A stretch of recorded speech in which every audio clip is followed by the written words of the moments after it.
Okay, everyone. Welcome to Nerdcamp Sports. A little late today, but we're here doing what we do every Monday. I was off last week, had some stuff I had to handle, but we're back this week. Hopefully, R&B will be joining us shortly. Raj, how you feeling today, my brother? Uh-oh. Think he To hear me oh, over it's a little too low, but hopefully everyone's doing good out there, man. Hopefully everyone's great. Happy Monday, so hopefully you guys will enjoy the show. Have a great time tonight. absolutely. So, I want to start. A lot of the NBA stuff we have here today is really about injuries. And I want to start with the Philadelphia 76ers. Paul George had a knee surgery. Um, Right. since he hurt his knee. What are your thoughts on the future of the 76ers? I mean, they're supposed to be this franchise because they've always since getting Embiid have like kind of been in the running, but just have not been able to get there. Right. What are your thoughts on Paul George getting this knee surgery? Can he get back to full health or even remotely something we were used to help this team? Well, in my personal opinion, I don't know if he gets back to 100%, especially this season. But what I do know is that the Philadelphia 76ers got to figure out, and I said this before on this program, Mike. The Philadelphia 76ers need to figure out their medical staff. They need to figure out their medical staff from Joel Embiid to Ben Simmons to Paul George. VJ Edgecombe right now is hurt. Um, you know uh, Jared McCain. I mean, that's like what 4 or 5 people I just named Yeah, all have an injury history, and then Tyrese Maxey was in and out the lineup last year because of injuries as well. So it's just something over there that's not well. I don't know what it is. I don't know if it's strength and conditioning. I don't know if it's the medical staff that's like allowing them to be cleared and play even though they're hurt. I don't know what it is. I'm not a doctor. I'm not even going to even play like I'm one. But what I do know is where there's smoke, there's fire. And the Philadelphia 76ers been dealing with this quote unquote injury bug for the past, I would say, probably 6, 7 years. So I feel like Joel Embiid, Paul George, both of those guys are supposed to be the leaders of the team. And then, of course, you got Tyrese Maxey. But Tyrese is healthy now. Um, but they need to move on from them. They need to move on from them. They had the third pick in the draft with VJ Edgecombe. I like the kid. I think he's going to be the next biggest star coming out of this draft, and that draft is loaded. So I think they need to focus on the future, focus on building with the young squad. Paul George, listen, he's more focused on podcasting. He's doing what we're doing more than anything. You know what I'm saying? So it's like I think he's comfortable being home. absolutely. So to answer your question, no, I don't think he gets back before the season begins. I think it takes a little bit of time. And if I'm the 76ers, I'm moving on. Well, no, the question was, does he get back to what he was at any point? Like even Oh, even no, no, even no. even remotely. You'll never get back. He won't. He was never the same after the leg break. But what I Yeah, am saying is, would he? Okay, let me rephrase it because to make it a little simpler, will he ever be? I don't. Will he ever be a star again? I don't think that he's any longer an all star. But can he still be a star right. and still give you Okay, 22, 25? You know what I'm saying? right. Can he? Do you believe he can do that? Hold on 1 second. Let me get the headphones. I'm having difficulties hearing. No problem. 1 second.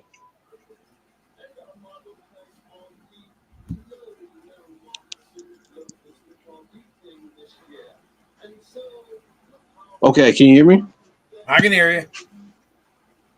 All right, perfect. Now I can hear you much, much better. To be quite honest, Mike, no, I don't think he's even a 20 point a night game starter. I think this gentleman is already working on his retirement plan. He's not scoring no more than 18, maybe 19 points a game because number one, he's around players who are not consistent. So, for example, like I said, Joel Embiid in and out of the lineup.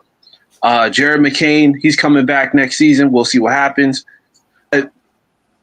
Even if he leaves Philadelphia, let's say they trade him, right? Let's say they Right. trade him to get. I still don't see that passion in his eyes like it was when he came back and he played for the Thunder. You know, when he played for the Thunder, he was playing at the highest level I've seen him since he got injured.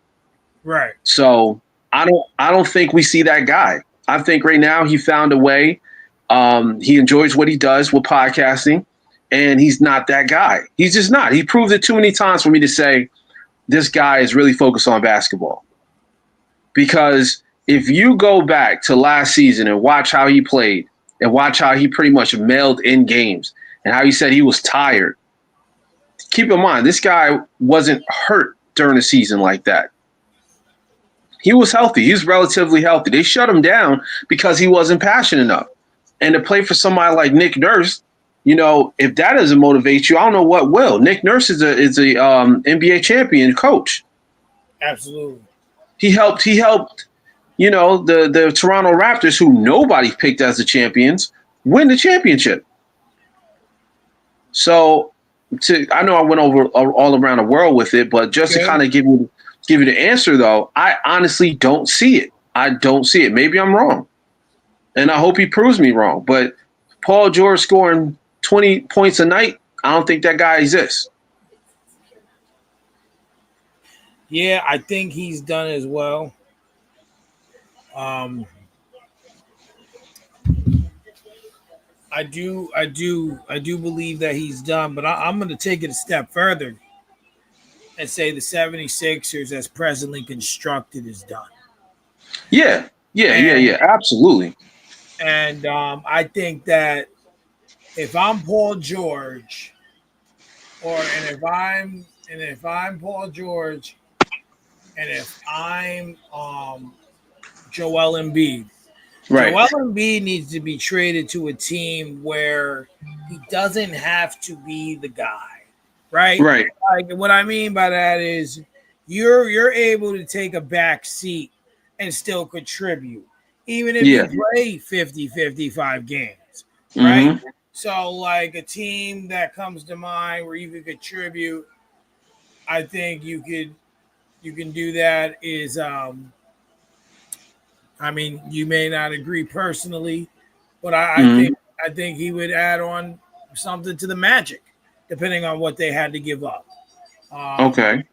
You know, I know right now with Damian Lillard kind of out there, you know, I mean, he's gonna miss the season, but there's speculation. You know, Right. he went to the Celtics and then you traded for him, traded for Embiid. That may be something, again, maybe a little rough with two guys coming off the Achilles, but you have enough there to have, where he doesn't need to be the guy every night. See, that's the part that people leave out with Embiid is he's been having to be the guy every night, So, that's another team. I'm trying to think of maybe one more, but like that's the thing. And when it comes to Paul George, I think he just needs a situation where at this point in his career, where he still likes basketball, but it's not his passion, right? Right. So it's not his passion. So if it's not his passion, why is he doing it? Exactly. And that's my point. So I think that, like I said, I think he likes it more than Ben Simmons. Oh yeah. I think it's that's like night and day. Ben Simmons just don't want to even play. He just want to collect a check. Right. So I think that he likes it more. I think he likes it more than Ben Simmons, but he also needs to put into perspective that his career on the floor, playing at a high level, at an all-star level, is over. Right. It's over. Mm-hmm. There's no more. There's no doubt about it that it's over. So but he same thing kind of needs a situation where he don't have to be the guy. Where Right. if he scores 15 to 17 points a night, plays some mediocre defense, it helps win games. Yeah. I mean, you got to look at it like this, Mike. When the NBA started, right? They had a whole bunch of people, and JJ Redick joked about it. He said a whole bunch of plumbers and people who are like car salesmen playing in the NBA when it first started. Right. Then they went into, like, I would say, the golden era of NBA, where you had Magic, you had, Larry Bird, you had Michael Jordan, you had Kareem, you had these legends that we still to this day in 2025 still talk about, right? Yeah. Those guys were dogs. Those guys were passionate because of two things. And I think both of those things reached a good point. Number one, it was a love of the game, right? Because it's a fun game. Basketball is fun. It's fun to watch. It's fun to play. It's a fun sport. But also, number two, they were getting paid good money for that time. Yeah. Okay? Now, I'm saying that because we were just starting to enter the brand awareness era of sports, because sports was like an afterthought at that time in the early 80s or the mid 80s, early 90s, right? It was like an afterthought. It was like, okay, yeah, we're going to the movies. We might go to a game. It wasn't something where it was like, it's a big, huge brand. Like, you didn't have Nike. You didn't have Adidas. You didn't have all these companies that was like dumping billions of dollars into a league. So I say that because the money was good enough for them to do this full time, but their passion also kept them going because they loved the game. Right. But it wasn't too much money. And I know that sounds completely crazy for me to say that, but think about this for a second. Somebody like Shai Gilgeous-Alexander, who just had a really, really hot year, just got paid pretty much $72 million a year with his new contract. Absolutely. $72 million a year. Now, Shai, let me see how old he is. Shai is in his 20s, right? And hold on, I'll tell you exact age. Shai is 27 years old, right? Now, of course, people are like, well, that's not really young in NBA terms, but in real life, that's really young. You know, he's not even 30 yet. So I say that because think about this. At 27 years old, he's making over $500 million in his contracts with the NBA. And he's probably going to play for another 10 years. So maybe even longer. He might play for another, 10 years at a high level. Right, at a high level, I'm talking about. Yeah, exactly. He might play at a high level for the next 10 years, 10 seasons. So we're talking about this 4 or 5 year contract. He's about to get 2 of them. He's going to at least see 2 with Oklahoma City because he won him a championship. So I know this is like all over the place, but I'm trying to bring it to a point about Paul George. Paul George made so much money in his career the same way Shai did. It might not have been as much, but he made good money. To the point where, even with this contract, I think he signed $132 million. Yeah, with the Sixers for 4 years. Yeah, he's finding $100 million deals all over the place. That he lost his passion. His passion is podcasting. You can tell because he focused. He was doing podcasts during the season while he was hurt. And enjoy if that doesn't tell you anything, I don't know what else to tell you. Absolutely. So I'm just trying to get the audience to understand that we are entering an era of the spoiled and rich, and it's annoying. Oh, it's definitely annoying. Yeah. It's very. So you brought up a topic about LeBron. Yes. LeBron's attendance at Summer League. Right. I really don't really watch it. I just kind of dabble in it, but has he been Yeah. at a lot of games? He I believe been to like 2 games, but it was one in particular I'm talking about. He went to go watch Bronny play, his Okay. teammate, which is so funny to say because it's like his son is his teammate. It's ridiculous. But he went to go watch Bronny play, and I don't know who was speaking, but there was trying to get him to speak, and the color commentator said, "Well, he's refusing to speak right now because he really doesn't have much to say about his future with the Lakers." Now, keep in mind, he opted into that contract with the Lakers, his final year with the Lakers, right? 52 million. Um, 52 million, big payday. Like I said, shout out to that. Shout out to LeBron for that. However, now he's acting like he did back when he was playing in Miami. Do you remember when he was trying to get out of Miami, go to Cleveland? He Yeah. was acting like he didn't want to speak to the reporters. He acted like he didn't want to be around. When he did come around, it was like some type of like block on everything. Like he wasn't answering any questions. So now he's back to that, and he forced his way out of Miami. And he did the same thing with Cleveland, and he did the same thing, to get himself to LA. So here we are, 2025, and LeBron's doing the same exact thing. But here's the difference, though. The Lakers are going to have the final say. The Lakers are going to have the final say. And LeBron being as big of athlete as he is, a big brand and a name, the fact that they could trade him to any damn team is kind of scary. Absolutely. So I see that coming before the beginning of the season, before the 2025-2026 season, before October. Well, I'll put it to you like this.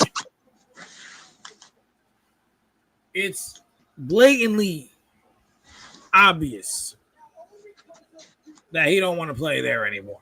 Right. He's over it. LeBron James, like I've said before, is probably the most scrutinized player in the game. Maybe even the most scrutinized player ever. Mm-hmm. And, he, no matter what he does, it's going to be looked at in negative light. Right. And he has done just that. And with the Lakers, I think he realizes the importance of, at this point, him needing and the desire to win at least one Right. more championship. I read a report, I don't know how true it is, that he's upset that they have moved on from him, kind of like being the center, moved on to Luka. Yeah. Now, we gotta understand. He has to understand that, bro. While you're still one of the best in the league, your age is a thing. Yeah. Even if they can't build around you forever. So, Right. now it's kind of like, all right, what do we do now? Mm-hmm. Now, part of the reason I'm sure he doesn't want to speak about the Lakers because he probably really doesn't know. True. That is true. He wanted to make sure that they had something Yeah. to go off of. So now he is traded. I've heard 4 teams that have reached out to Rich Paul and the Lakers. Mm-hmm. That's the Clippers, the Cavaliers, Mm-hmm. the Mavericks. Yep. Hell, I forgot the other one. Now I gotta look. I know there was 4 teams. Yeah. Yep. There's 4 teams. I know there was 4. I just don't remember. Well, while you look that up, I just want to just throw out there that we can rule out The Clippers. the Clippers. Yeah, the Clippers are not in the race for none of that stuff. The And last team was the Warriors. oh yeah. Now that might be interesting. LeBron and Curry did play the Olympics together, and Steve Kerr was a coach. Yeah. So that might actually low key happen. I can see that happening. Now I don't know how many big contracts they got over there, but I know if they trade Jimmy Butler and possibly, like I don't know, a Jonathan Kuminga, maybe they could get LeBron to play in Golden State, and that would be fun to watch. That would be fun to watch. That'd be a good way for both of them to go out. That is true, depending on what you have to, give up to make it work. But the problem is it would be scrutinized. Not that I think personally he cares, but when I say scrutinized, we know what the narrative changes to. LeBron and Curry. Or bust. LeBron and Curry on the same team. Yeah. And who's Batman, who's Robin? Exactly. Exist. But I want to take a look at the Mission Impossible. Okay. What if somehow, some way he ends up on Dallas? Whew. Well, okay. I thought about that. And I don't like it. Okay. I don't like it. I'm going to tell you why. Number one, it will stifle the growth of Cooper Flag. It will stifle his growth as a prospect, as a superstar. He would literally have to be in the background for at least 2 seasons for him to actually become who he is. And I don't think that's fair because he is a generational talent, man. I don't know if you watched any clips of him in Summer League, but he's probably one of the fastest American players I've seen on the floor. And to get up the way he gets up, he doesn't play like the average 18, 19-year-old. He plays like he should be, he's seasoned, like he's been in the league forever.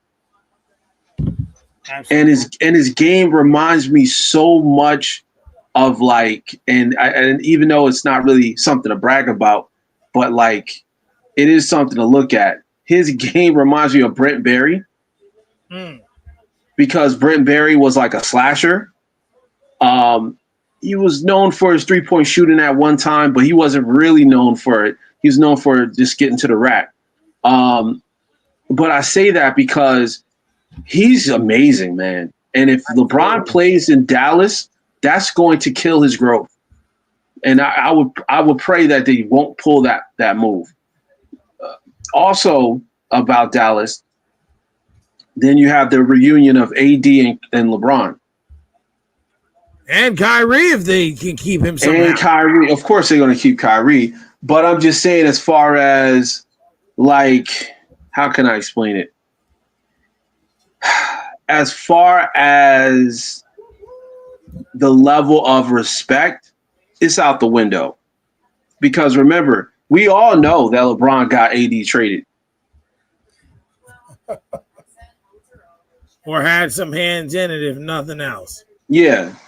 Even if he got the call and it was like, yo, we just letting you know that we're trading him. He was probably like, go ahead, get the nigga out of here. He was like, I'm glad you brought it up because I was going to suggest it. Oh man, LeBron. You ever see that meme where he's sitting next to somebody and looks at him weird? Like he looks at him sad.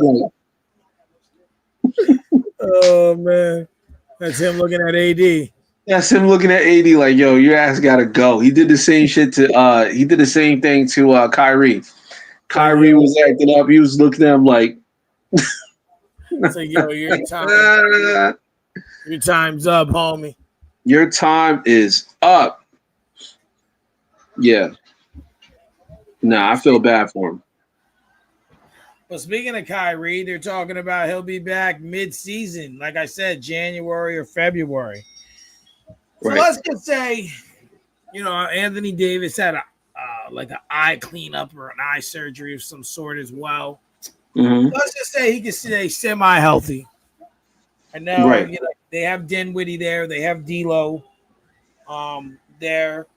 You have Cooper Flag. You got a lot there.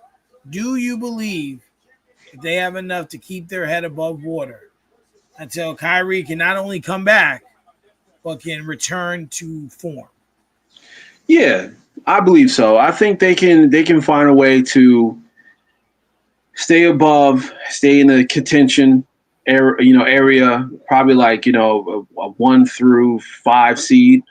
You know what I mean? Like stay in that area.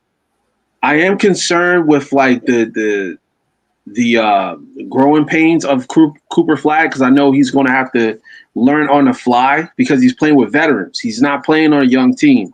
He's Right. playing with AD and D'Lo and a few other people that have been in Dallas for a while. So that is my concern. But I will say this: no better place to be right now without anybody distracting him.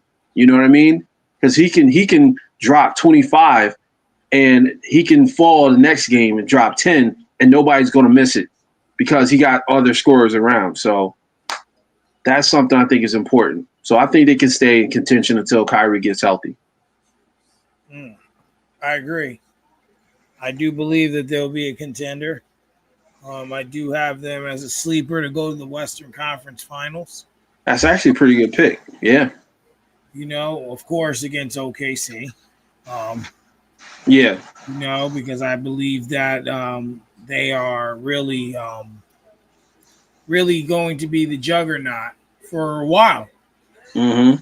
And with that being said, what are your thoughts? And I don't remember if this happened this week or last week, but because I know you and R&B did the show alone last week. But what Yeah. are your thoughts on OKC paying $887 million between their 3 stars?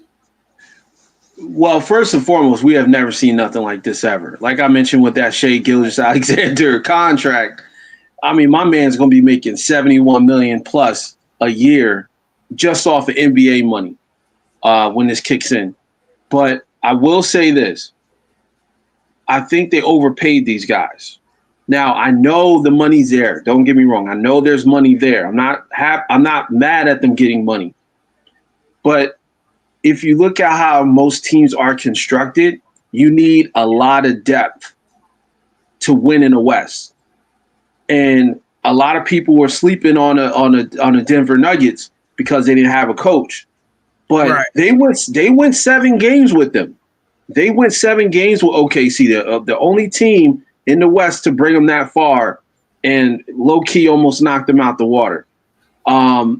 So I say that because the West is dangerous, and if you're only going to pay 3 superstars like insane amount of money, guess what? That can backfire later on because let's say, God forbid, one of them gets hurt.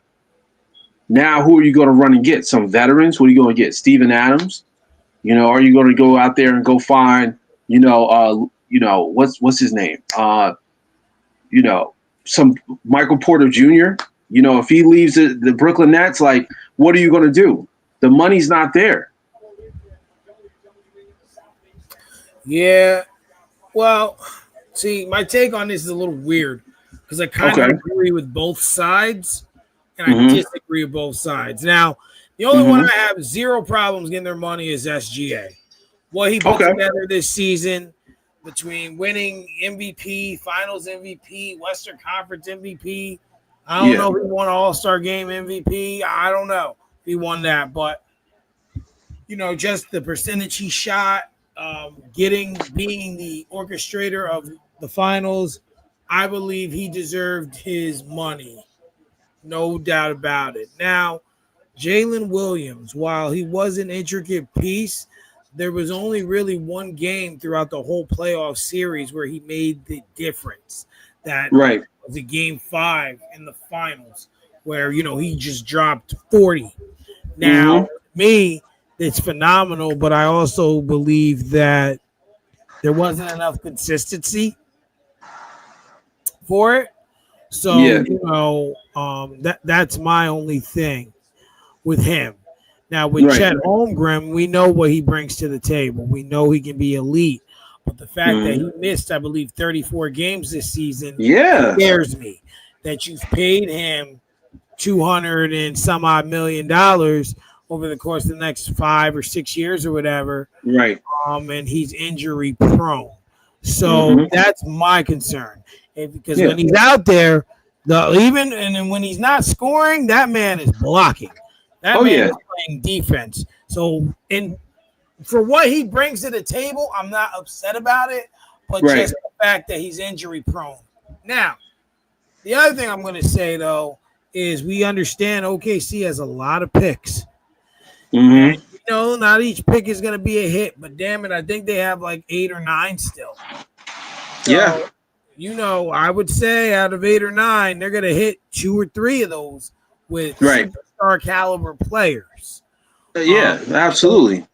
so I think that's why they're able to mortgage so much, because they know that they know how to draft, right?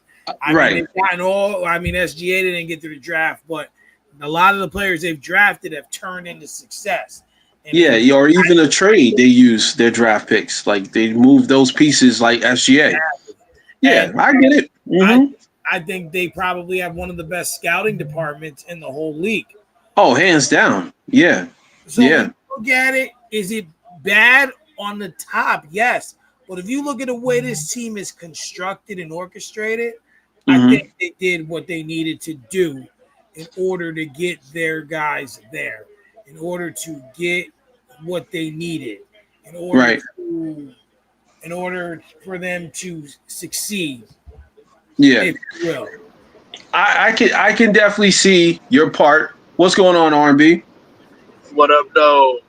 I could definitely see your part on both sides, but I will say is going to be a challenge later on down the line because technically they're only 1 or 2 injuries away, if away from losing everything. And I'm talking about legacy, dynasty, because if Chet, let's say, gets hurt again like he did last season, because listen, everyone now knows. See, they snuck up on us this season. Nobody picked them for winning the championship except those who lived in OKC. And like a lot of people knew they were good. They knew there was a 1 seed, but nobody blindly went out in the beginning of the season and said, "Well, I got OKC winning it all." No one said that. Yeah, but I've been picking them as a dark horse. I Yeah, knew eventually they would win, but I didn't say yeah. that at the beginning of the season. No. That's what I'm saying. It took some time for it to all to come together, and you finally seeing it. And even in playoffs, I didn't believe it. I'm like, yeah, Denver's going to knock them out because they got veterans on the team, but they showed me wrong. They went out there and beat Denver. So I say all that to say, now they got a target on their back. They have people that's going to mark their game when they play them on their schedule. They're going to say, look, we got OKC on Sunday. We got to go out there with our best lineup. So I say that because that's a whole different animal. Michael Jordan spoke about that. Kobe spoke about that. Those back-to-back championships are not easy to get. They're not easy to get. Almost So impossible. it's damn near impossible. Not to mention, we haven't seen the same repeat champion, 7 years now? Yeah, So now it's even harder because teams are getting better. And right. they're practicing the right stuff. And they're Yep. going out and doing what they have to do. Yeah, and they're spending more time in the gym. Yep. And I don't even think we've seen, and when you say different champion, there hasn't even been 2 of the same team. Like the same team went twice in the span. Right. It's literally been a Right. different franchise. So, Every season for the past 6-7 years. So now they got to go out there and they have to find a way to really, if they want to break the curse in a sense, because current history showing that you win and then you don't win again. Right. Yeah, right? Right. Yeah. Like you win and then you're not gonna win again. Yeah. So they really gotta figure it out. I hope they can stay healthy. Um, Yeah. of course. And I hope that they can, excuse me, I hope that they can orchestrate some good stuff in the future and draft picks. And I hope they get better. Right. I can always respect a team that's built through the draft primarily. Yeah. And has created their chemistry. Mm-hmm. Yeah, and that's the thing. They're young. They're a young team. They love to play with on the same team with together. They got a lot of chemistry. They got a lot of bright. They got a whole big future ahead of them. But when you got teams like the San Antonio Spurs, who's building, I don't know what the hell they're doing, but it's unbelievable. Did you? I don't know if you. I know you said you don't really watch the summer league game. But look up this kid, Carter Bryant. Right. He is a defensive monster. He locks people down. I watched him play, I believe, in 2 games. I don't know if it was the same highlights, but I watched him play, and this kid is all about defense. He can give a damn about scoring. They got another player on that team. Of course, everyone knows him. This number 2 pick, Dylan Harper. Dylan Harper is a beast, bro. He can score. He can do everything. He plays incredible defense, and he's a big guard. So I say that because that is the rookies. Those 2 guys are rookies. We're not talking about the Aaron Fox on the team. Your Vassell's on the team. Your Stephon Castle on the team. Your Wembanyama on the team. Who just got cleared to play. Congratulations to the Spurs for making sure he got a good recovery. But you understand what I'm saying? There's teams like that you got to watch out for, OKC. It's not going to be easy. It's not going to be easy at all. When you talk about the Spurs, that's why, in a way, the league's lucky Kevin Durant didn't get traded there. Oh, man, I'm glad he didn't, though, because I don't want him to mess up that young core. Well, I mean, Kevin Durant's a lot closer to the end than the beginning. Yeah. Like LeBron. But, what I'm saying is, in a sense of still just having those guys and then having an elite scorer like that who can still just drop 30. Yeah. And not bat an eye is a scary thought. It is. It really is. And that's why I actually like him on Houston, because I think that's what they missed. They needed that guaranteed bucket, and they couldn't get it from Jalen Green. No. And weren't going to. No, because he's – I don't know what it is about him. I think he was put out there too fast. I like the kid. I think he's talented, but I just think it was just too much for him. Absolutely. So I read earlier this week that CP3 is finally thrown in the towel. Good. After this season. He's not returning to the Spurs. Okay. But I don't think he's signed anywhere. He wants to be a starting guard to finish it off. I don't know if that'll happen. Okay. But where do you think he should go where he could be a guard? Or I guess, hold on. RB's back. Okay. Come on, be nice. There we go. They went out. Football. This freaking thing. So finicky. Okay, there we go. So CP3 is retiring. Mm-hmm. Where do you think he should go to finish it off? He wants to be a starting guard. Like I said, I don't know if that's going to happen. Right. But he wants to. He definitely wants to start to end his career. Man, just a fun fact. Every place he goes, the organization gets better. I know that sounds bad. And I don't even like CP3 like that. Like I respect him, but I gotta give him his flowers. Every organization he went to. I mean, when he went to OKC, he made it legit. When he went to the Rockets, he made him legit. When he went to even the Spurs, The Clippers. he made him legit. So it just goes to show you like he's the truth. I would love to see him go to a development team where he could be a starter. I would probably say, and this is bad, but I will bring him to Portland. I would love to see him play with the Chinese Jokic. I think his name is Hansen. He's from China. This kid is like he's like Jokic. I would love to see him play there, or join a team like the Denver Nuggets and play with Jokic, because I think that kind of offensive brain needs to be in the NBA somehow, some way, especially with a team that's trying to get to that next level. So either he will go to, in my personal opinion, Portland to help those young guys build, or bring him out there to Denver to help him win a championship and let him see his way to a championship before he walks out. What do you think, R&B? I think I'm gonna go the traditional route and say, plus with him saying that he wants to start, I guess why not go back to New Orleans to finish your career off? Go play next to LaMelo. See if you can help LaMelo learn how to win instead of just put up stats. That's the one I would throw out there.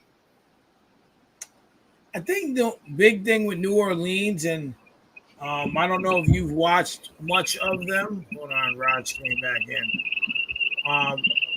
I think the big thing with New Orleans is they have enough offense, right? Like I've seen them throw up 120 and not bat an eye. But on the other side of the ball, they can't stop a freaking runny nose. like if you throw up 127, that's great, but it ain't great if you allow 130. So I don't think so much, and I'm not saying you're wrong in your take. I don't think that their problem is they need help with that, like with showing them so much that, but they need help with defense. They need someone to teach them how to play defense, even a little bit. You don't have to be this 5-star defensive team, but they don't. If I could put negative for their defense, I would. But that's not a bad take either. If I'm Chris Paul, I mean, this may be a little bit of a stretch, but you just want to be a starter and you want to still play and maybe even at least be on a team that is there in terms of contention. Like, they're going to go into the playoffs. They're going to get there. I would say, with Milwaukee releasing Lillard, he might have a chance there. That's actually a good move. I like that. You kind of get the best of both worlds. If you can you got a shot at the starting position. You're still going to be in competition for a championship. Do I think the Bucks will win a championship this season? No, but you never know. But at least you can go out,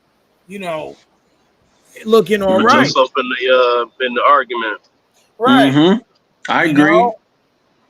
That's a decent team, for him, because I don't think he wants to revisit any stops. I mean, I can't put it out of the question, but real quick, guys. What do you before you say that? And one more team. The Magic could be good for him to help a young team too, right? True. I don't know who is their starting point guard. To be quite honest, I don't know.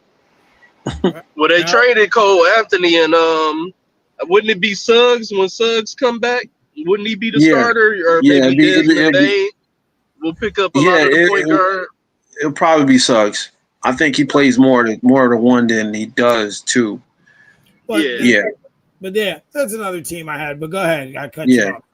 No, real quick. I just want to know your opinion on this. What do you think about CP3 to Boston? You can go Well, first. I've heard that I don't know if y'all saw the report, but I saw a report yesterday that they said Jason Tatum is trying hard to recruit Damian Lillard to come to Boston. I wouldn't.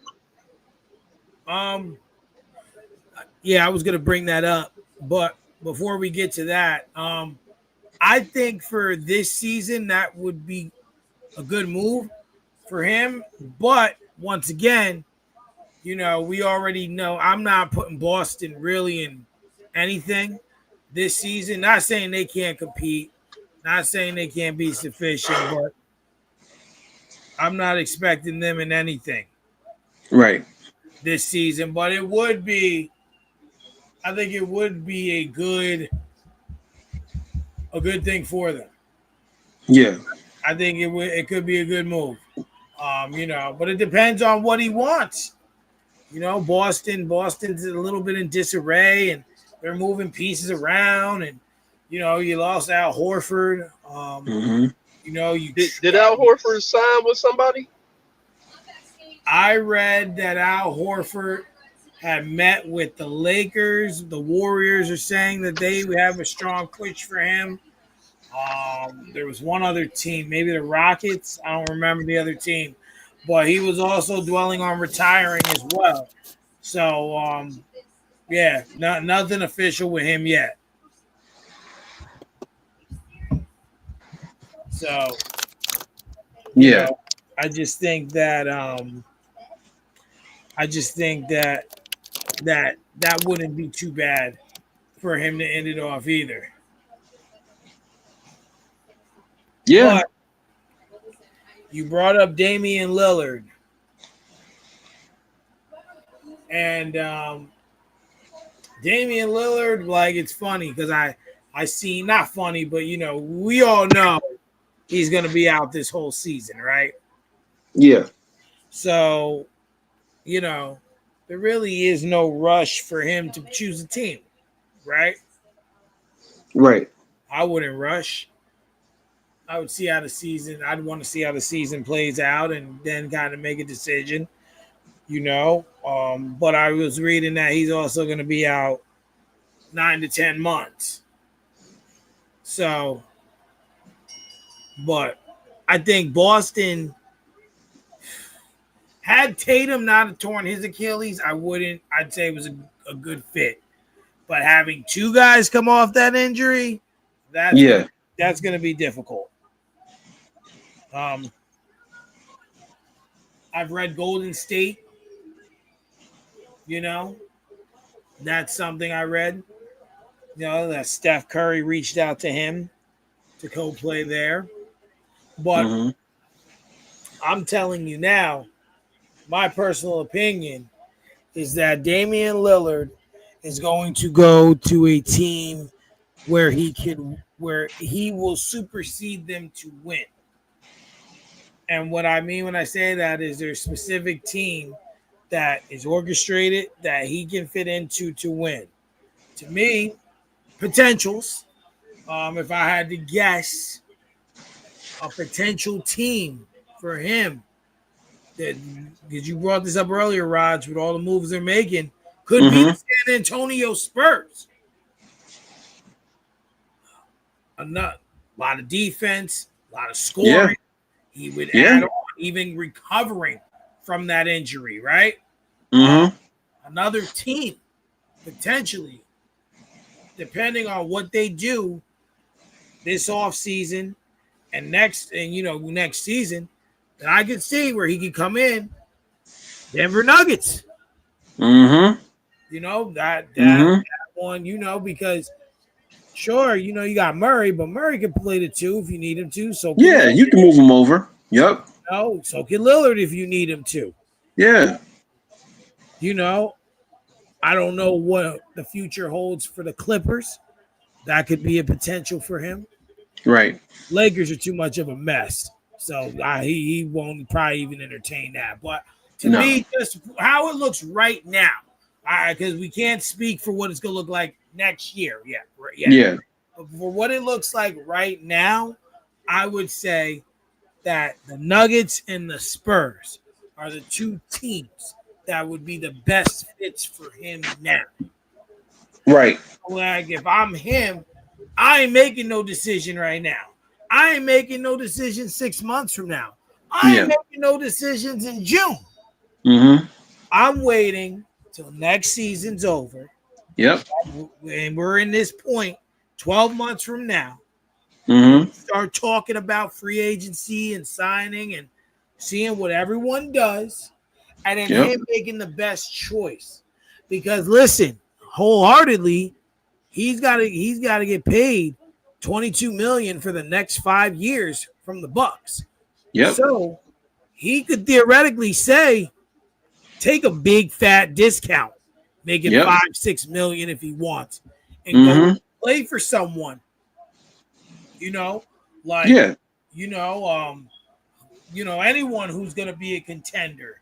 Hell, so there's a lot of time, which is why I think it's important that he does not choose now. Right. Choosing Boston to me, like I said, if Tatum didn't get hurt, I think it's beautiful. But Tatum did get hurt. They lost Al Horford. They traded Porzingis. There's rumors of Brown being traded. There's a lot going on there. Not a good fit. Lakers, disarray, same thing. You don't know where Kawhi will be when you come back, where Harden will be when you come back. But like I said, I can assure you, 15 is still going to be in Denver playing at a high level. I can assure you that the Spurs are only going to get better. That's a fact, man. You definitely brought up some excellent points. I honestly believe those are the best moves for him if he goes in that direction. But like you said, the best way. The Magic. Yeah, the Magic as well. Playing out there with Paulo Banchero and Franz Wagner. Playing with those guys will be great because he can run that pick and roll until the cows come home, and feel comfortable. Don't have to do much. He can score his little 15 points a night, get his 5 assists, and win a championship. But I don't think he needs to make, like you said, I don't think he needs to make a decision right now. I think right now he needs to focus on recovering. I think he needs to focus on his mental health because there was a lot of stuff going on out there in Milwaukee when he was playing, when he was healthy. And I'm not saying he's like in a crisis or anything, but come on, let's be real.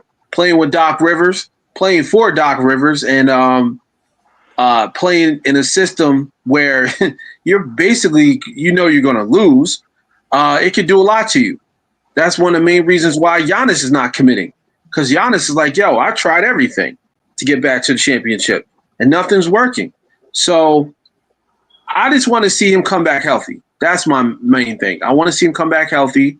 I want to see him come back with the right mindset, and I want to see him win. So we'll see what happens. Regardless of where he goes, I'm going to always support Dame because he's one of the real ones out there, man. I also Dame Dollar.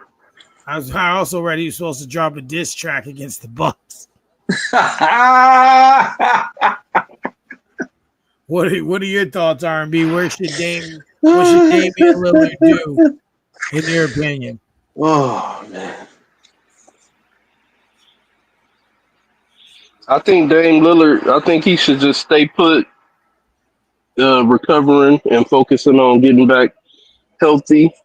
And I think he should wait until, I'd say maybe, depending on how his injury is coming along and depending on how long it takes him to get healthy, I'd say maybe wait to maybe like mid-March, late, saying maybe early mid-March, and maybe he should start looking at suitors, who are in contention for a championship and make his decision at that time. That's what I think he should do.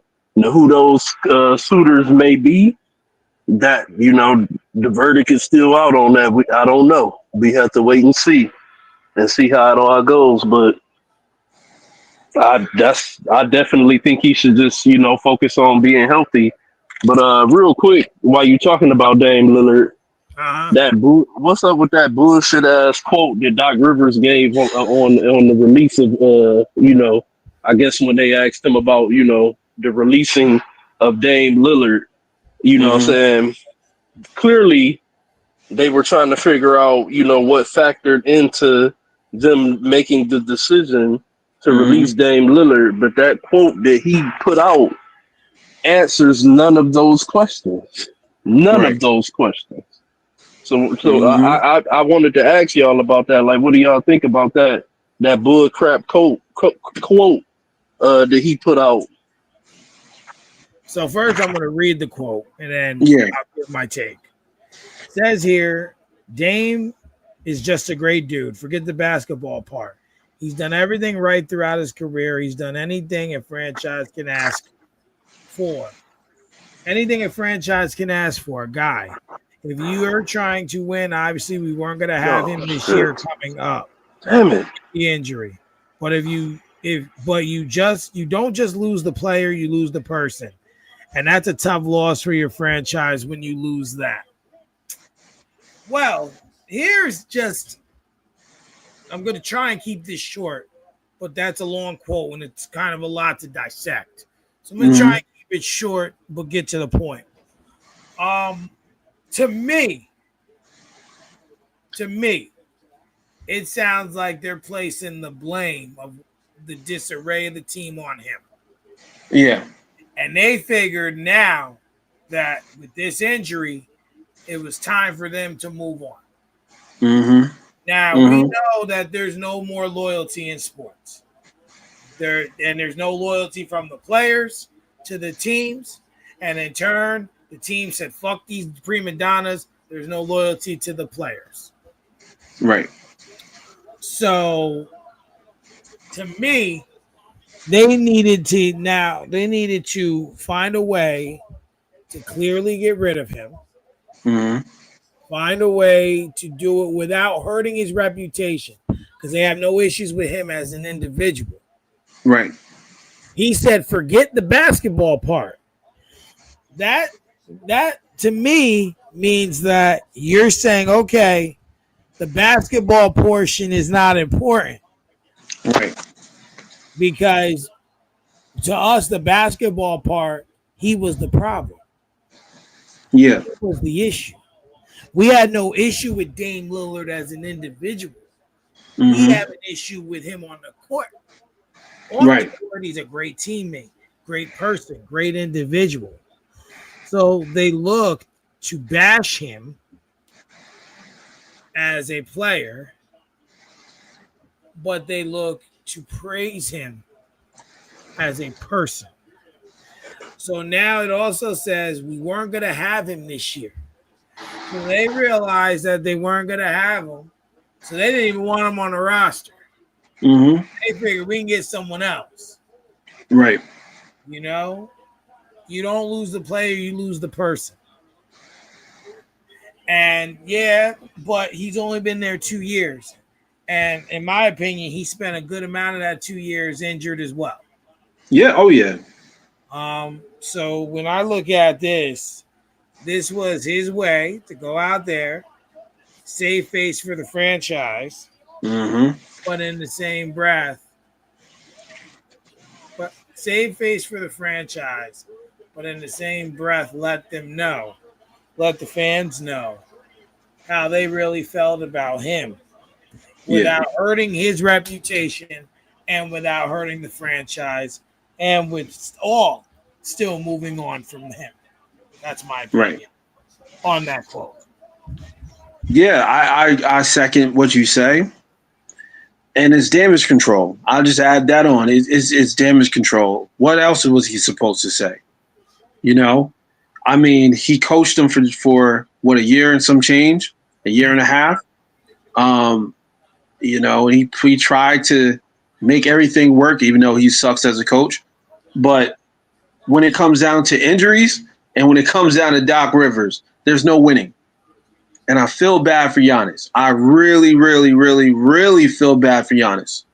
Because Giannis, out of like most superstars, if not all superstars, have went to a small market, was drafted to a small market, had multiple opportunities to leave, and decided to stay.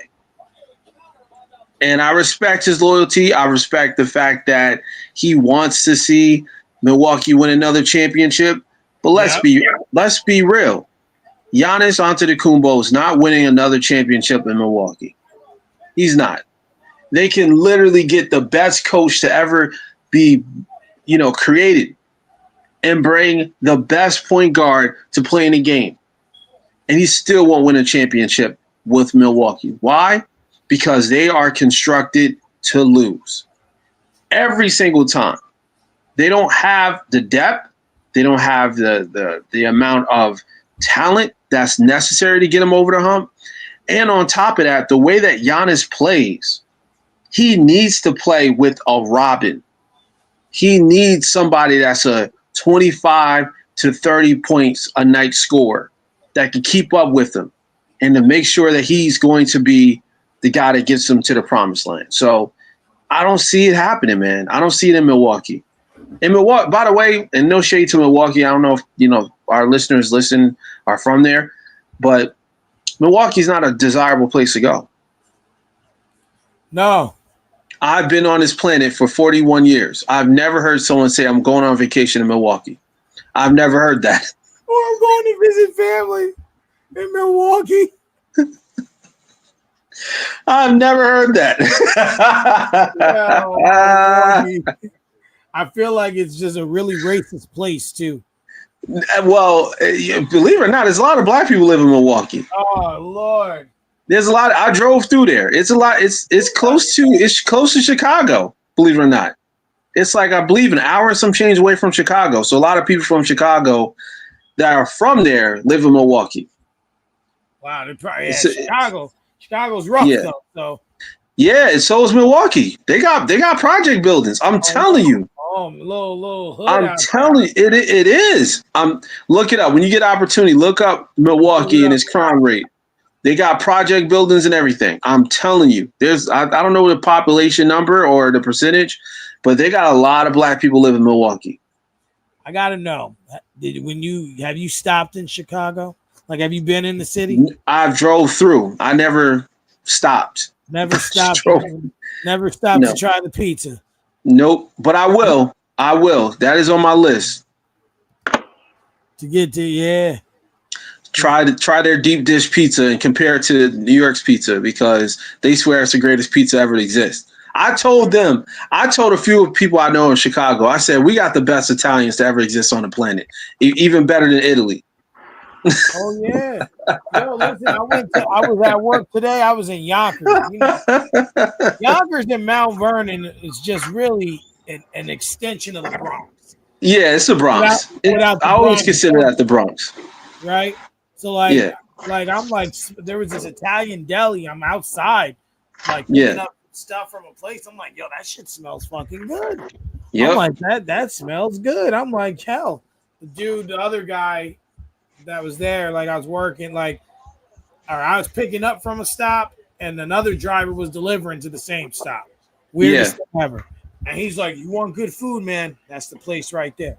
That and the bagel spot right there. I'm like, maybe. Wow. Not today.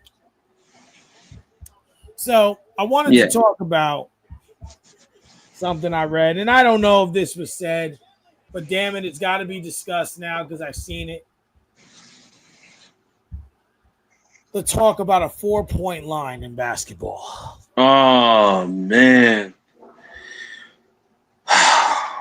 R&B, you there? Yeah, I'm here. I want you to take that one first. What are your thoughts on the NBA? And Roger was saying before we got on the air that he believes the WNBA also wants to incorporate a 4-point line. Yeah. My thoughts on it is clear. Monkey see, monkey do. Raj must couldn't hear me, so he went out. Yeah. Oh, I don't know what's going on today. Why it won't? It just ain't letting us be great as usual. Keeps on kicking me out. At first, I thought it was because I was out and on my way home, but It's just being weird. I gotta find another thing to use possibly that ain't too expensive. So you were saying monkey see, monkey do?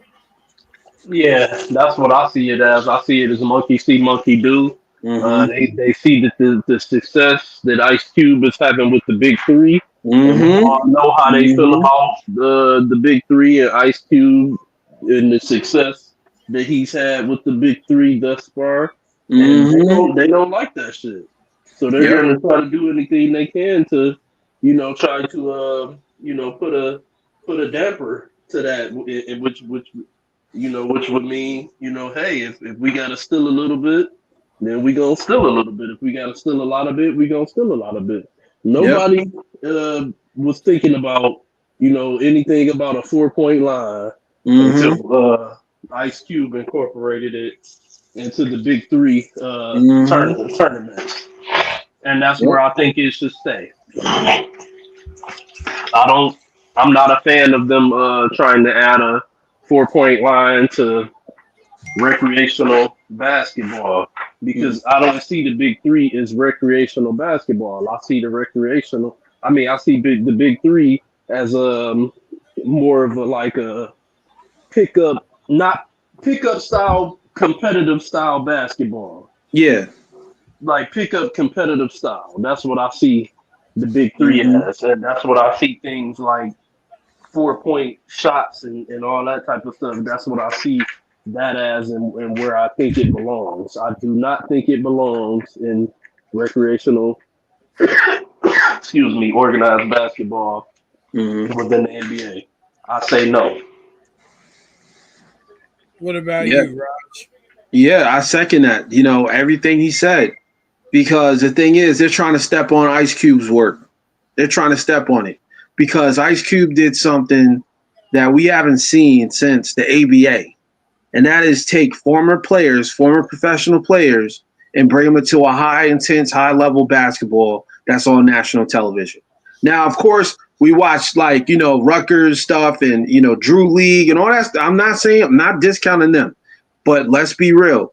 They're not organization where it's like it's a consistent team, it's consistent basketball, and it's an actual league where it's nationally televised. I don't watch none of those stuff on national television. You have to catch it on YouTube. You got to catch it on YouTube. You got to catch clippings, on the internet. You're not seeing that on CBS. You're not seeing it on Spike TV. And I feel like it's disrespectful because remember Ice Cube was talking about how the commissioner or the NBA, I should say, I shouldn't blame the commissioner, but the NBA was trying to block him with a lot of the sponsorships and people that he can add to the big three. Yeah. Yeah. To me, that's a lawsuit because you're telling me as a organization or as a league, I can't get certain amount of people. I can't get a certain group of people because they're not quote unquote retired from the NBA. I think that's to me is disrespectful because we know somebody like Dwight Howard, right? That's retired from the NBA. Dwight Howard should have been in the big three. Yeah. He should have been in the big three. I'm glad he's playing in it now, but I'm just showing an example on how the NBA try to stop players because everyone was talking about Melo. They're like, yo, this is perfect for Melo. Melo can play ball still. Like, why haven't he joined the big three or D Wade joined the big three? They come to the games. They be at the games. Yeah. And that's because the NBA is always trying to bite off of what people are doing. Like, I'm sick of it. And you know what? And I'm not excluding the NFL either. NFL did the same thing when they started that whole dumbass start to run after the kick returner catches the ball kind of thing. They took that from the XFL. It's sad, man. It's sad. Which goes back to R&B's opening statement. Monkey see, I monkey didn't hear it. do. Oh Monkey yeah, see, yeah, yeah. monkey Exactly, exactly, exactly. And I'm So sick of it. I'm gonna take my take in a different direction. I personally believe that every form of basketball is a work of art and has its own form. Yeah. What do I mean when I say that? I grew up on and one mixtapes. You guys remember those? Yep. Yes, sir. Absolutely. I still got some. Oh, And baby. one mixtapes was a brand, right? Yep. Like you didn't see, right, that kind of stuff crossed over into the NBA because it had its own brand, right? Like you would see some of the moves, right? But you wouldn't see that style of basketball fully into a game. Um, Right. you look at even college basketball, right? There's a lot more competitive nature in it. Like, you can see that they love the game still. Like they haven't went to say, okay, I've made the money. That's a brand. Hold on. You hold on, Mike. Not to interrupt you, but you said I want to understand you correctly. You said even in college basketball, because Right. I Well, what I mean is, to me, like when I watch, when I'm looking at it, because I'm still really learning the insides of it. But what I'm saying is, when I look at college basketball, I see the players have more energy than NBA players. There's more excitement. There's more really. to me compared to the NBA. Yes, Mm. you know. So it's a different kind of brand. Like there's a lot of people who get more excited over March Madness than the NBA playoffs. But see, March Madness is, and this gonna sound crazy, but I would say March Madness and college basketball are two different things. Yeah. Uh, Yeah. You see the Yep. energy and everything rise for March Madness, but as far as college basketball as a whole, I have to disagree that I see the energy and so on and so forth. I'm saying compared to NBA. To NBA, these guys don't care at all. Like zero. Even not caring is more entertaining than college because I'm in college there's no stars. I'm not saying the entertainment level so much as just just looking at just branding. We're only talking Yeah. about branding here, not so much this versus that. So you look at the big three, it's more of a, I would say they have their own brand, right? It's a half court game. Um, they brought in how they wanted to do things, have a 4 point line. And I believe one of you guys said in the chat that people were laughing when they went to do this. Yep. And then here we are a couple years later and the NBA wants to do it. Now, Mm-hmm. my biggest gripe with Adam Silver has been that you're doing too much. Facts. I Mm-hmm. Let the I did game not be the fucking game. Mm-hmm. anyone like listen. I hated the play-in thing. It's worked out, I'll say that, but I still am not fully on board with it. Like it gives us competitive basketball, but it brings mediocrity in a sense. Like you can still be rewarded for not playing well, um, just to get bounced out more than likely, right? The Mm-hmm. whole cup thing, I'm just not a firm buyer in that. Like it's and damn it, just change the courts, man. Just change the courts. If anything, for Christ's sake. And now now you're adding two teams, and you want to add two teams, Seattle and Vegas, and move everything around, and now a 4 point line. Like, nigga, how about you focus on things that need to be fixed, like All Star Weekend? Like, I'm not giving that up.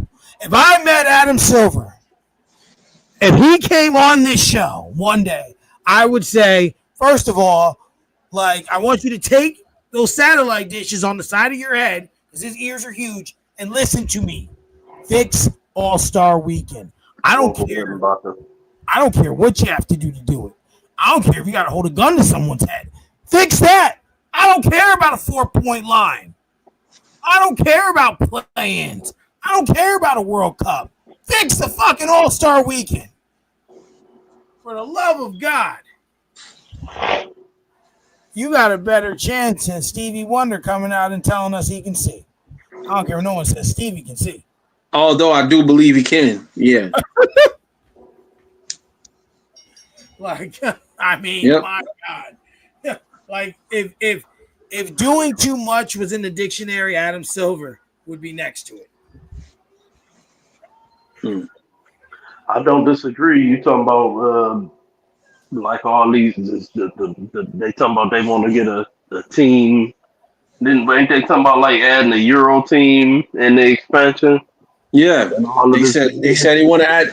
Well, they're going to do it. They're going to add a European division. It's coming. Yeah.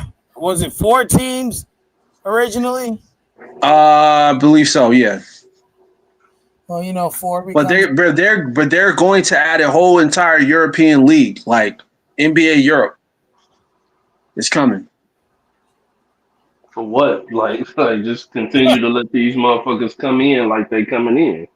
Well, they're doing it because they're trying to get on it before the Saudis get on it. And I don't want to be political, but there's so much money being invested in the Euro League over there, the European League, the Turkish League. There's billions and billions and billions, almost damn near $1 trillion that's coming in from Saudi Arabia, Dubai, and stuff like that. They're putting so much money behind it, and they're trying to get teams like the Lakers. The Lakers that they just sold. Some of their partners are from Saudi Arabia, so they're like, it's coming.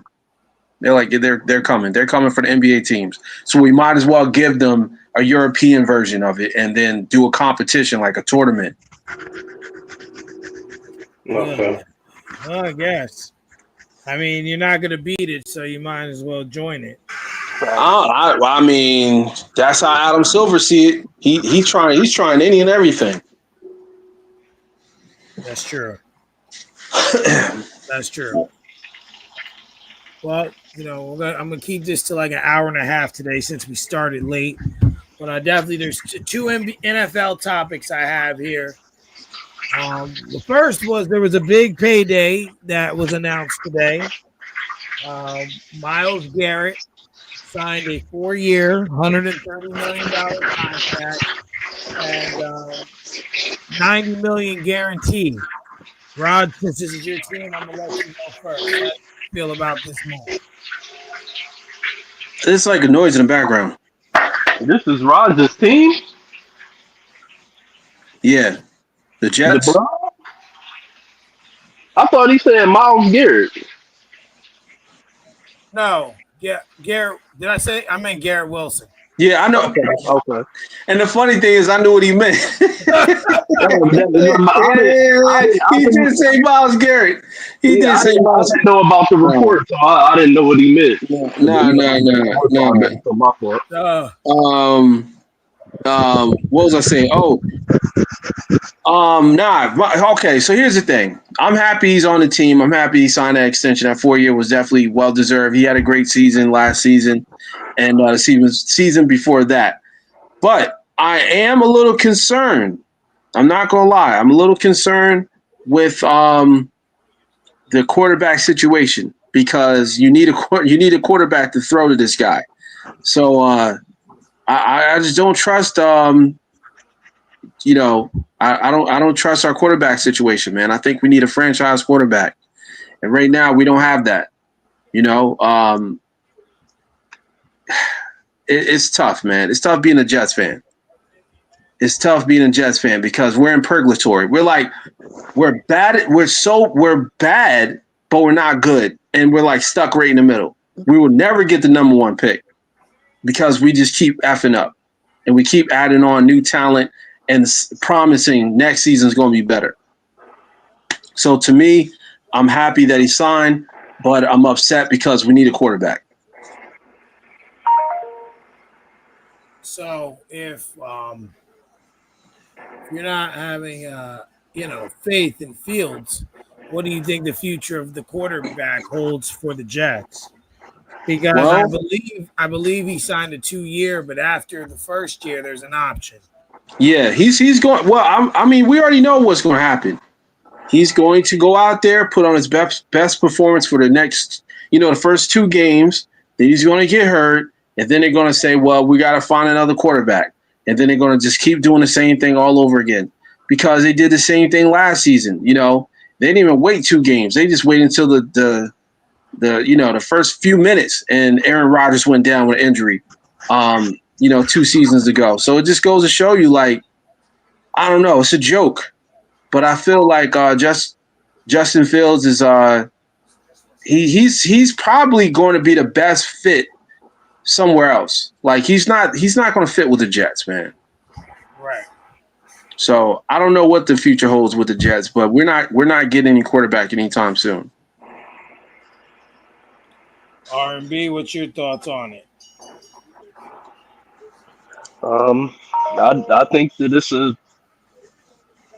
it's gonna sound weird, but I think it's a step in the right direction, locking up a young talent like that. At least making sure you got him in town for the next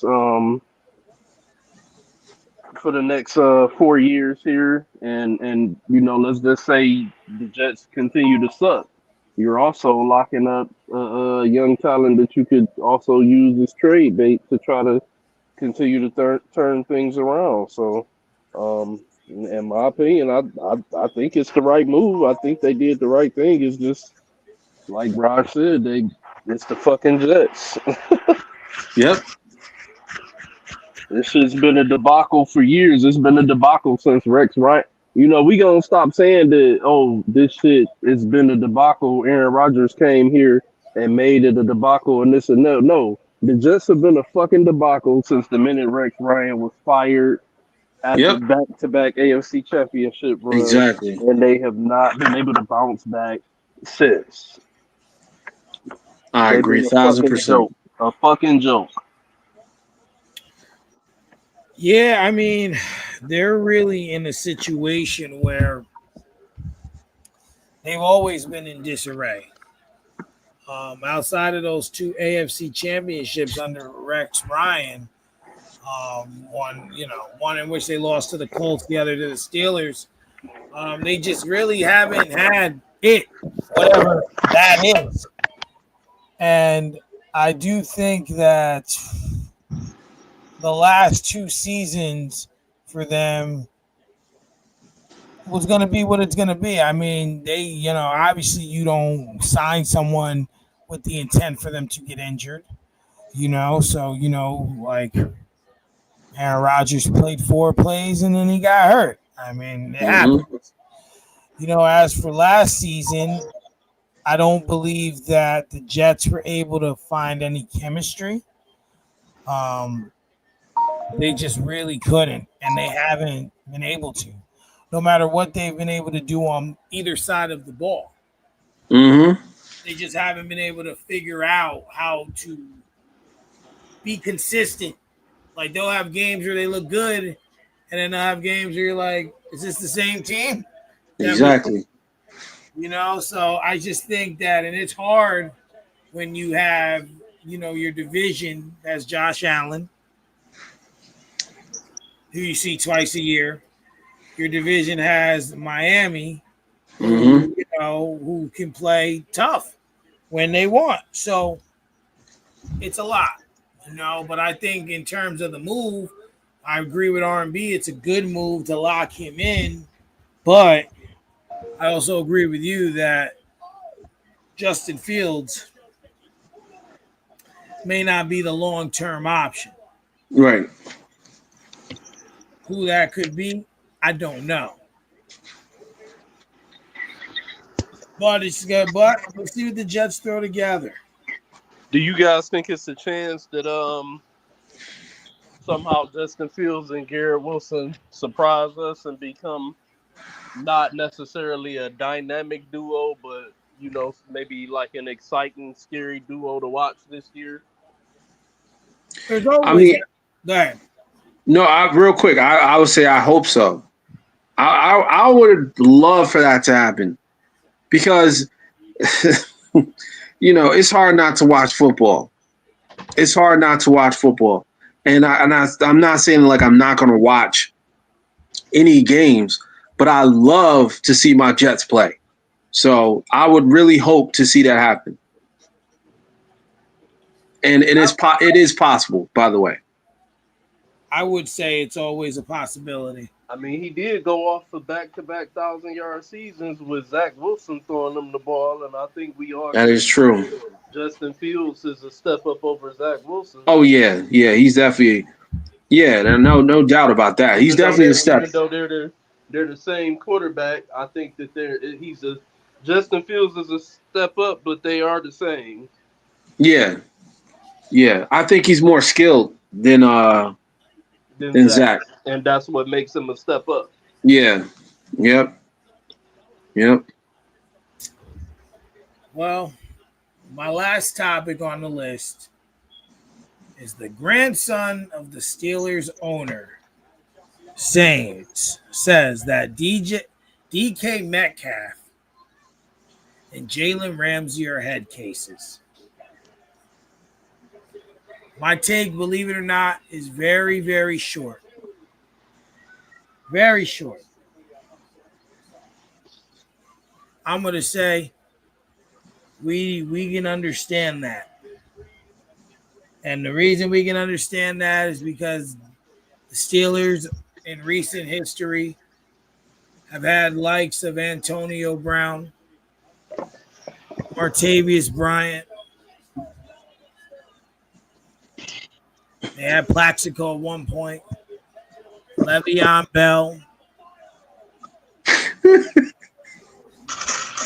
Players who have put on that jersey. Yes, like there's something in the water. So now what the Steelers have decided to do was to go out and get the players that have been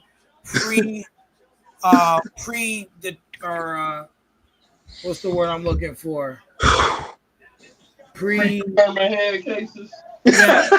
So you went out and you got the most toxic quarterback you can find.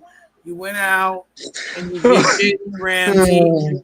You watch your mouth, Mike. You watch your mouth. You watch your fucking mouth. Ever. With the fraudulent one. Ever. Oh, man. You the fraudulent one.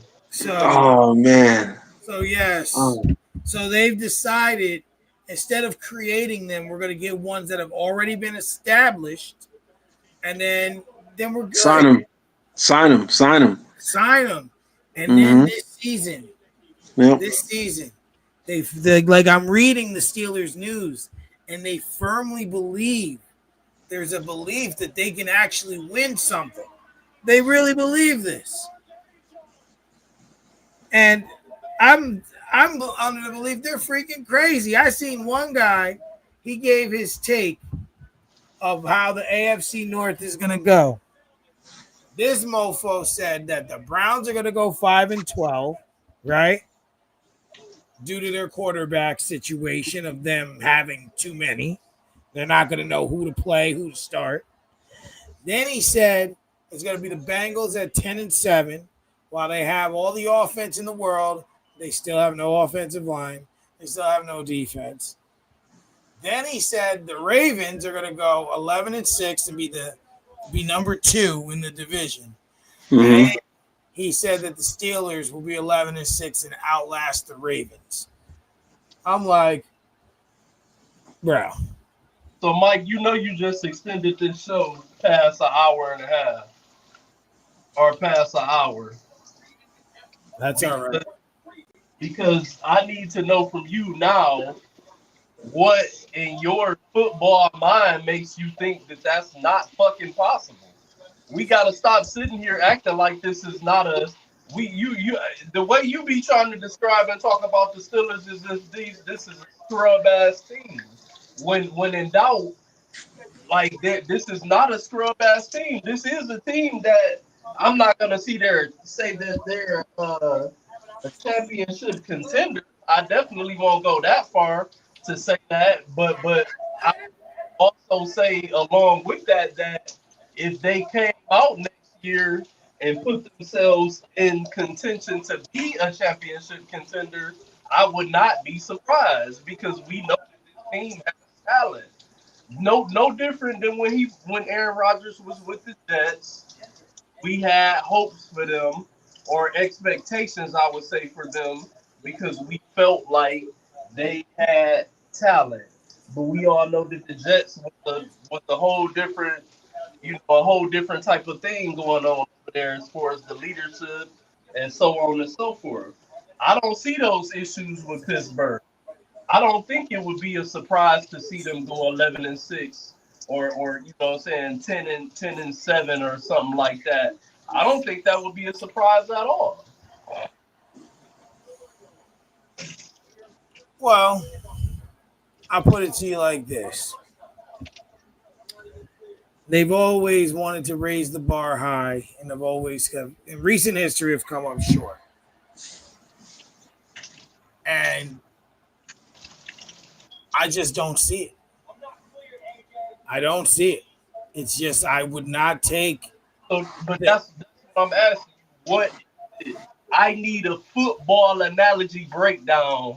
Besides, I just don't see it. I want to hear a football knowledgeable answer of why you think that this team can't at least go 10-7 or 11-6.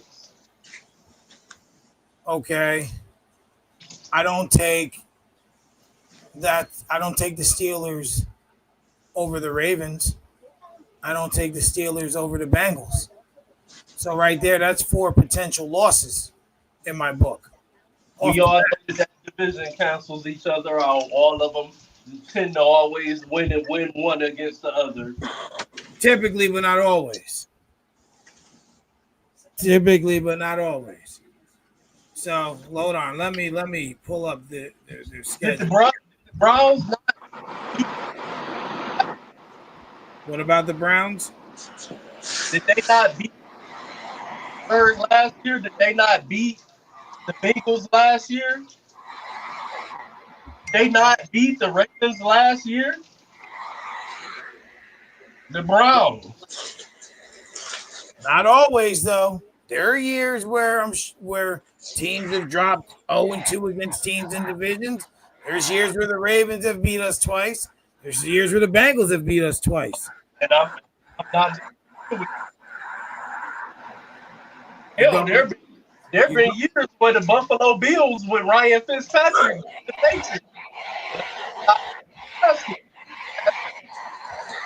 If you want a football analogy to answer, I'm going to tell you like this. Why can't the Steelers do that? I'm going to tell you why. First of all, they're going to lose games that they should win, like they do all the time, no matter who's the quarterback. There are games, and I understand all teams do that, but with the Steelers, it's special.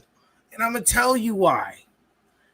Some years back, an example of that is Ben Roethlisberger had 2 games where he threw 6 touchdowns. You said Ben Roethlisberger? Hey, you watch your mouth. That's a motherfucking Hall of Famer.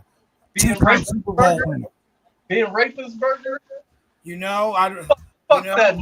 was never found guilty of rape.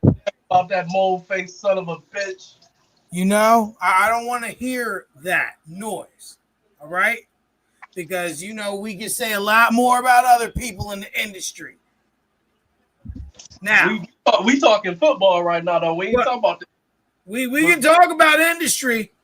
We can go that far. You open the door. No. I don't want to interrupt you. Proceed about being Ravensburger. Go ahead. Proceed. Worry about your fraudulent, broken-ass quarterback who's now on the Steelers. Fucking rapist. A bathroom rapist at that. You're not even classy enough to do it in a hotel. What type of shit is Who that? goes to a hotel to rape somebody? High class rape? A It's true usually in an rapist. alley. A true rapist. Oh my God! Now, What type of rich man rape a woman in the bathroom? Come on, have more class than that, Ben. Jesus Christ! He did not rape anyone. I got him, Roz. I got him. Much like your boy and my boy didn't rape anyone in Denver some years ago.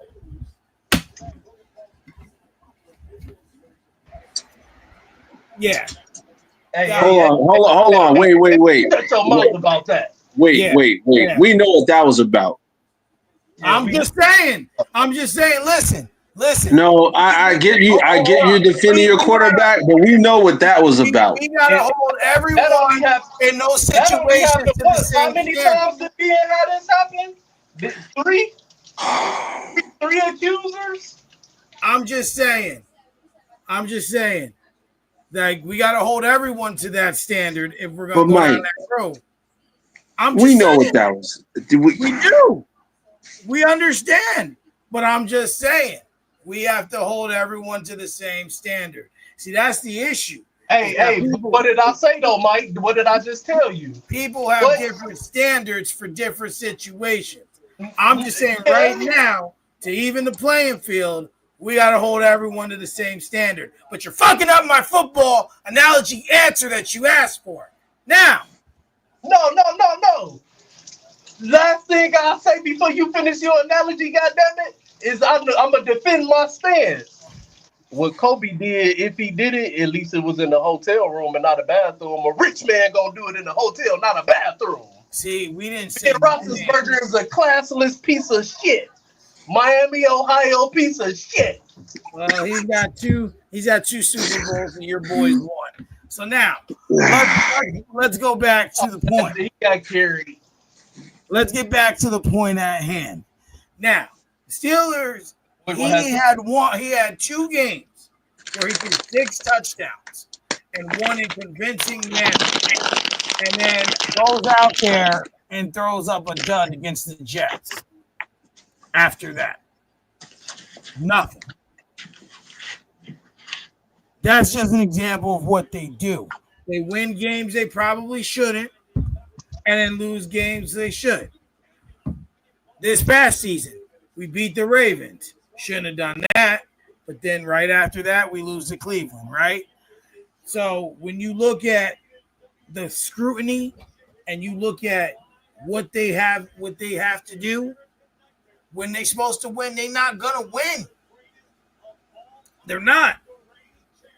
And if they have to play a team above 500, they're not going to win. Recent history has shown as early as last season that if they play a team over 500, they are more than likely to lose that game. You know, when Russ came in, we played the Jets and the Giants back to back. You know, we were playing, I think we played Cleveland in there somewhere. There was someone else who we played. I can't remember, but but then once we started getting to the end of the season and we started playing the Ravens and we started playing, I think we played Kansas City in there on Christmas. I want to say we even played Buffalo in there. When we started playing those teams, they have proven that they cannot win. Does not matter who the quarterback is. Does not matter who's on the field. Does not matter who's running. And on top of that, all of those things do matter. It doesn't matter. I'm telling you, as a Steelers fan and someone who's watched this team. I'm just talking as a football fan. But I'm telling you, as a fan of this team and this organization, it doesn't matter. They have always bowed down to these other teams. This will be no different. You got rid of your leading rusher from last season. Yeah, you drafted somebody. Harris has been a bust since he's been there. But you can't call someone who's had 5 1,000 yards seasons a bust. That don't make sense. That sounds stupid. You're not the only one that said that. Go and look up his yards per average for those 5 seasons. Go and look up his yards per average. Go and look up how many times he was in the MVP conversation. Go and look up how many rushing titles he got over those 5 years. But did he have 1,000 yards? Successful running back with this. We're talking about servicing the team. I don't care about individual accolades. You asked me a question about the team. And as far as the team is concerned, he was their leading rusher, and now he's not there. You don't think that's for a reason? Do I think that's for a reason? But who do you have better to replace him? You really expect Jalen Warren? You expect Jalen Warren to do better? You expect this rookie to do better? Not saying that he can't. I'm not saying that I expect the rookie to do better, but apparently they do. They let a 1,000-yard running back just walk. In a market where we are seeing the running back start to get a little love again and get paid or get recognized for being, vocal points in the offense once again, and they just let dude walk. Steelers are known for that as well. They always let people walk. That's nothing new.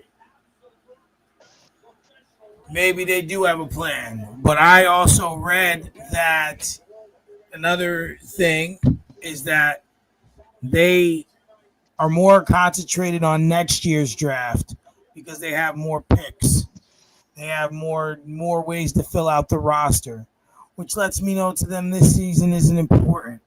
Maybe they feel like they want to try to be in the Art Manning sweepstakes next year. Maybe they're going to try to see if they can move up to get one of those young buds coming out between him and some of the other ones. Well, how are they going to do that? If if they go, let's just say you're right. Let's just say that guy was right and they go 11-6. How are they supposed to do that? You mortgaging your future. Well, we know how that happens. That usually don't work. Well, when you mortgage your future to get a young franchise quarterback, that normally kind of does. I ain't gonna say normally does work, but that's a smart way to try to make it work because now you got a rookie, hopefully got a stud on a rookie deal for the next 4 or 5 years. Kind of like how they're doing with Jaden Daniels there in Washington. In Washington, yeah, they're trying to win with him now before it gets too late. Well, before they got to pay him, pretty much.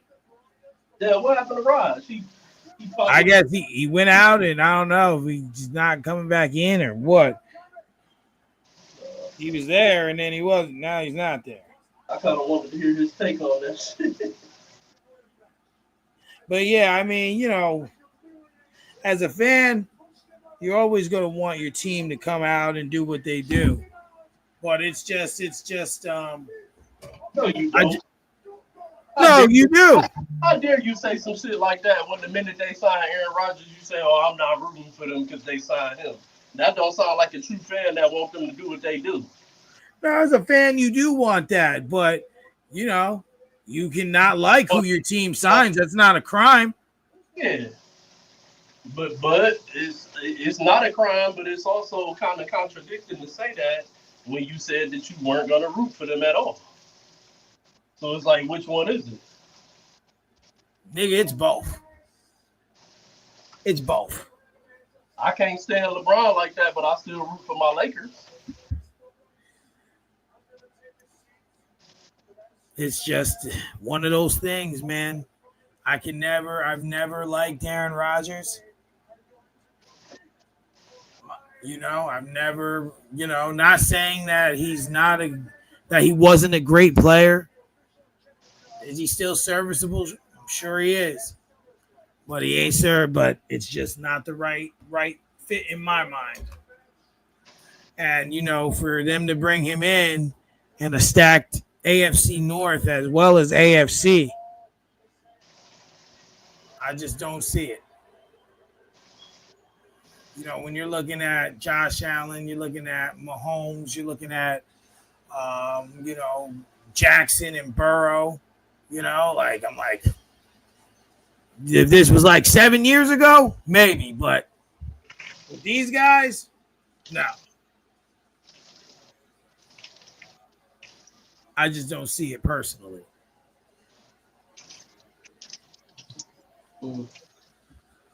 We shall. Oh, it's going to be interesting. It's going to be interesting. Well, on that note, I'm going to end this show. Unless there's something else you wanted to cover. No, I'm pretty good, but we'll have to definitely revisit this one next Monday because I need to hear Rogers. I need to hear his take on this. Absolutely. Absolutely. Well, I want to thank everyone for tuning in tonight, checking us out. We'll be back next Monday with another episode. And everyone, stay safe, stay blessed. And like I always say, be better than you were yesterday, but be prepared tomorrow to be better than you are today. Peace.